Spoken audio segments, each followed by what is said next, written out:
NRC CAA तमाम मंच में उपस्थित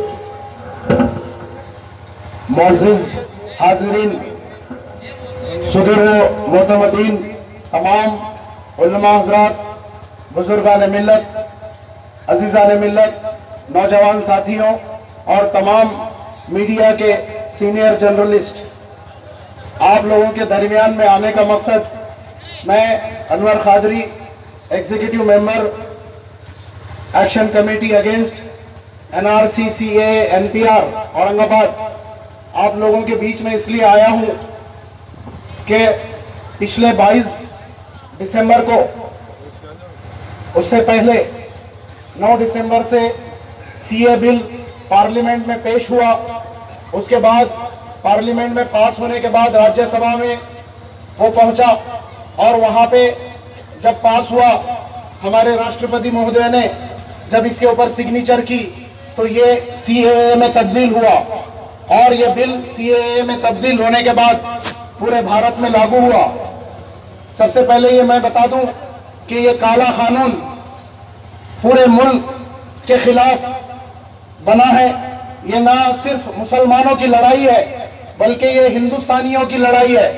ये बिल सिर्फ मुसलमानों की खिलाफ वर्जी नहीं करता बल्कि पूरे हिंदुस्तान को, पूरे हिंदुस्तान की आवाम को, हिंदू, मुस्लिम, सिख, ईसाई, बौद्ध, हर धर्म को मुसीबत में डालने वाला बिल है।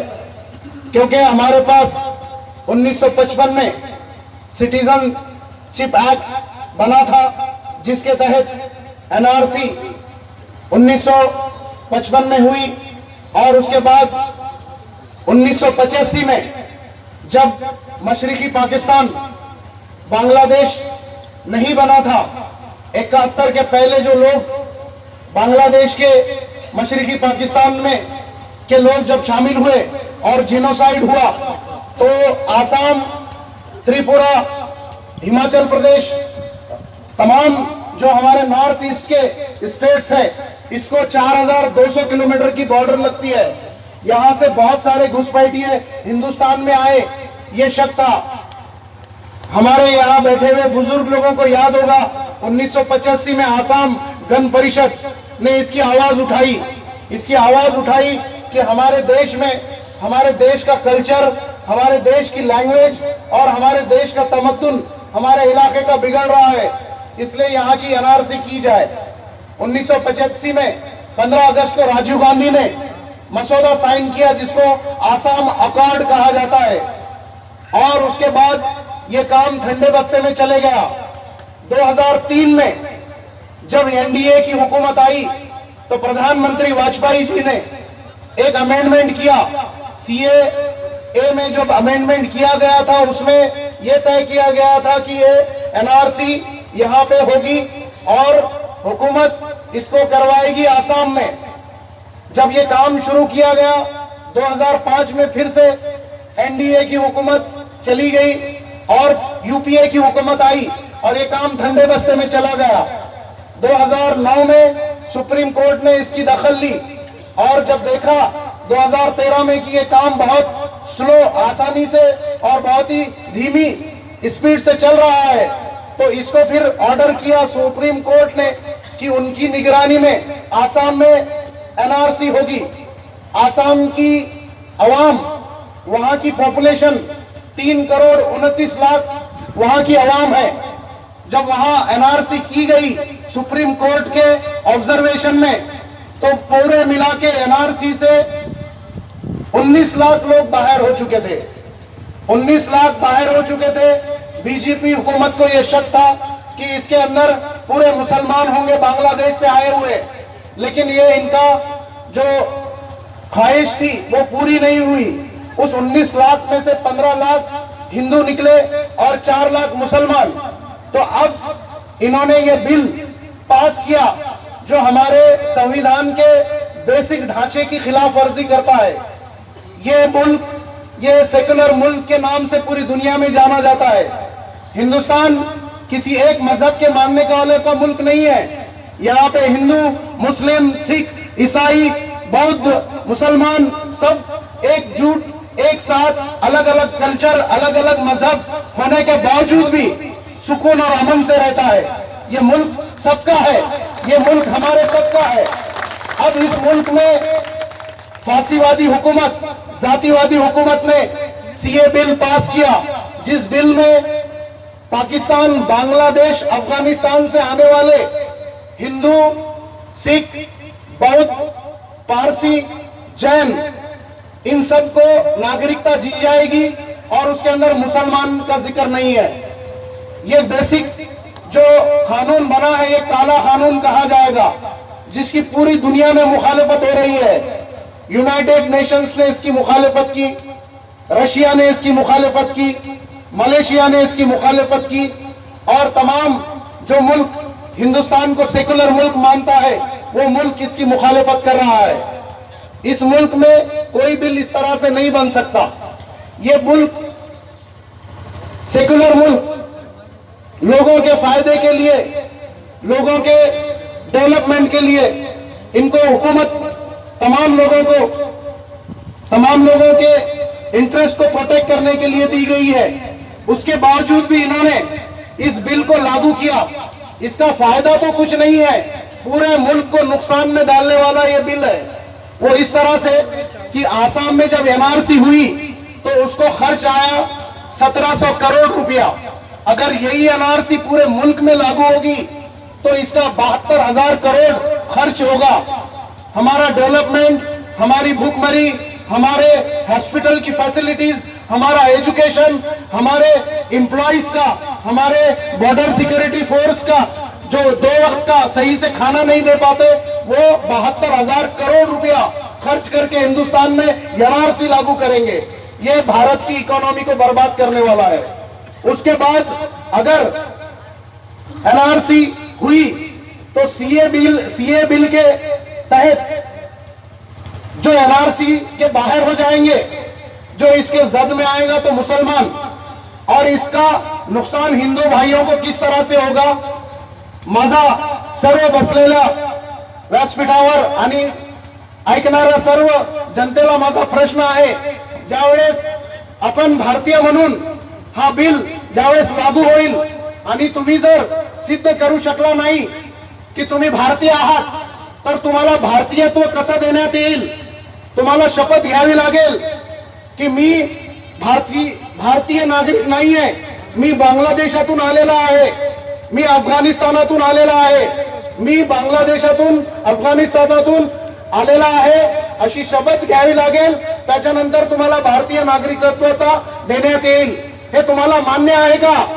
जर तुम्हाला कोणी भारतीय आहे हे नाकारून शपथ घ्यावी लागेल की मी बांगलादेशी आहे, शिरदार अभी पाकिस्तानी आहे, अशी शपथ घ्या, तर कदाचित भारतातला कोणताही हिंदू, कोणताही बौद्ध, कोणताही जैन, कोणताही पारसी, सिख ही शपथ घेणार नाहीये की मी बाहेरून आलेला आहे। हा बिल देशाच्या विरोधात आहे। ये सिर्फ मुसलमानों की लड़ाई नहीं है। डिटेंशन कैंप, मुसलमान इसको मुखालिफत इसलिए कर रहा है कि आसाम में डिटेंशन कैंप की अगर आप हालात देखेंगे तो डिटेंशन कैंप की हालात, वहां पे 6 डिटेंशन कैंप बनाए गए हैं। आप तमाम लोग पढ़े लिखे हैं, सोशल मीडिया से जुड़े हुए हैं। आपने राबिया खातून का नाम सुना होगा, आपने ऐनुल हक का नाम सुना होगा, साकिन अली का नाम सुना होगा। राबिया खातून की डॉक्यूमेंट्री अभी पब्लिश हुई है, उसमें वो 4 साल डिटेंशन कैंप में रही है, सिर्फ इस वजह से कि एक समन्स आया घर पे कि पुलिस स्टेशन आपको बुलाया है, और वहां पे बुलाने के बाद उसका छोटा बेटा मालूमात नहीं होने की वजह से उसको पुलिस स्टेशन लेके गया, उसको उठा के डिटेंशन कैंप में डाल दिया गया। जब डिटेंशन कैंप में डाला तो पता चला कि आप हिंदुस्तानी नहीं है, जबकि उसके पूरे भाई, वालिदैन, शौहर पूरे हिंदुस्तानी। अब उसको कहा जा रहा है कि तुम साबित करो। वो गुहार लगा रही है, उसके भाई परेशान। जब उन्होंने अपील की तो सुप्रीम कोर्ट से उनको डिटेंशन कैंप से रिलीज मिला। किसी के बाप की जागीर नहीं है, हम हिंदुस्तानी थे, हैं और रहेंगे, हमको कोई नहीं निकाल सकता। एक कश्ती में सवार है हिंदू, मुस्लिम, सिख, ईसाई। अगर इसको हिंदू चला रहा है तो इसको इंसाफ करना पड़ेगा। अगर मुसलमान समंदर में गिर जाता है तो उसको ये नहीं कह सकते आप कि आप किसी दूसरे कश्ती में सवार हो जाइए। इस मुल्क को लड़के हमने हासिल किया है। 1175 सन 1175 में मोहम्मद गौरी पहला हुक्मरान जब यहाँ पे काबिज हुआ था, 1175 से लेकर 1857 तक इस मुल्क को हमने सजाया संवारा, इस मुल्क को हमने खूबसूरत बनाया। इसमें हमारा हिस्सा है, इसमें हर धर्म का हिस्सा है। बहादुर शाह जफर आखिरी मुगल बादशाह जब ब्रिटिश हुकूमत अपने दोनों बेटों का सर खलम करके सामने लेकर आई और उनसे कहा कि अब खैर मांगो अपनी जान की, तो क्या जवाब दिया बहादुर शाह जफर ने? कि बहादुर शाह जफर ने यह जवाब दिया कि जब तक बागियों में बू रहेगी ईमान की, तख्ते लंदन तक चलेगी तेग हिंदुस्तान की। ये जवाब था, ये स्वतंत्र सेनानी था। और उसके बाद 19वीं सदी में, 18वीं सदी में जब अशफाकुल्लाह खान को फैजाबाद के जेल में लटकाया जा रहा था, तो उनको मरने से पहले पूछा गया, स्वतंत्र सेनानी अशफाकुल्लाह खान, ये 19वीं सदी का पहला स्वतंत्र सेनानी। इतिहास तारीख के पन्ने उंडेल के देख लीजिए आप। जब इनको फांसी के तख्त पे खड़ा किया गया तो पूछा तुम्हारी क्या आरजू है? तो उन्होंने जवाब दिया कुछ कोई आरजू नहीं है, बस इतनी है आरजू, रख दे जरा सी कोई खाके वतन कफन पे। ये हमने ताउन किया है इस मुल्क को, ये मुल्क मेरे बाप दादा का है। और आज 2000 में जिसको हमने चौकीदार बना के बिठाया था हुकूमतों पे, आज 2019 में वही चौकीदार पूछ रहा है कि आप साबित करो कि आप इस मुल्क के आप घर के मालिक हो। ये हरगिज़ नहीं हो सकता। अल्हम्दुलिल्लाह हमने इस बात को, इस तहरीक को शुरू किया। हम हमारे महाराष्ट्र के चीफ मिनिस्टर उद्धव ठाकरे साहब का शुक्रिया अदा करते हैं कि उन्होंने सभी को तयखुन दिलाया कि हम ये बिल लागू नहीं करेंगे।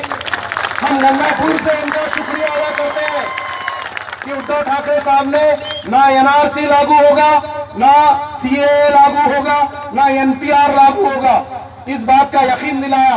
और ना कोई डिटेंशन कैंप मैं महाराष्ट्र में बनने दूंगा। हम उनका शुक्रिया अदा करते हैं।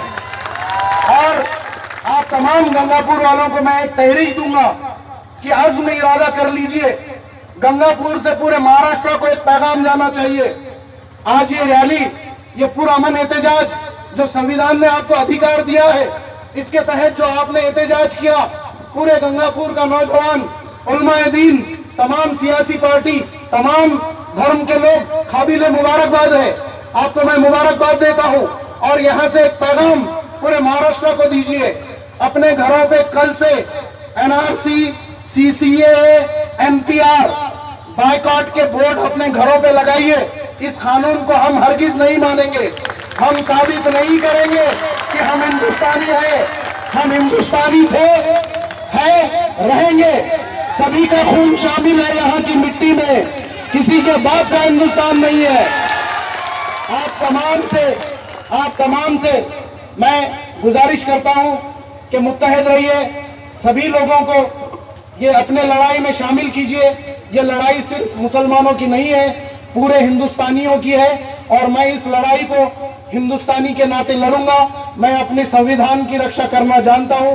आप तमाम लोगों ने मुझे सुना, आप तमाम लोगों ने इस रैली में शिरकत की, पूरा अमन एहतजाज किया। गंगापुर के पुलिस ने इसमें सहकार्य किया, सभी पत्रकार बंधुओं ने इसमें सहकार्य किया, सभी नौजवानों ने पूरा अमन अपना एहतजाज दर्ज किया। व आखिर दावाना अनिल हम्दुलिल्लाहि रब्बिल आलमीन।